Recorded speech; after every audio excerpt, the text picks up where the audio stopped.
মানে তো ম্যানেজার ভাই আমি আমার টিএসএমকে জিজ্ঞেস করলাম, ভাই তোমার আজকে আয়না রোড ভিজিট করবো, তোমার একটা আয়না রোড দেখাও।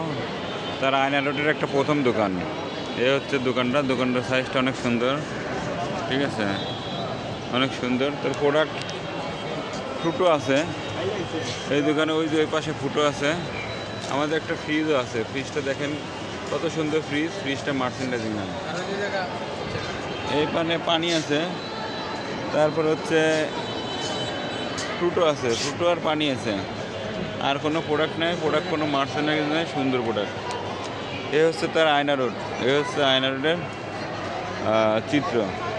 এই দোকানটা এখানে নতুন হয়েছে, এইখানে একটা সাইনবোর্ড দেওয়া যাইতো, দেখেন সাইনবোর্ড, রাজশাহী রেল স্টেশন, সুন্দর জায়গায়। এই সকল জায়গায় কিন্তু আমরা খুঁজি সাইনবোর্ড দেওয়ার জন্য। তো টিএসএম ভাই এখানে আসছে, তো জানে না। আমি এসে এখন কথা বললাম, ভাই এটা সাইনবোর্ড দেই, তখন উনি বলতেছে, ভাই আমরা তো সাইনবোর্ডের অর্ডার দিয়েছি, আকিস কোম্পানি দিয়ে। তাহলে আমার টিএসএমের কাজ কি? ওই জায়গাটা সুযোগ করে দিল অন্য কোম্পানিকে।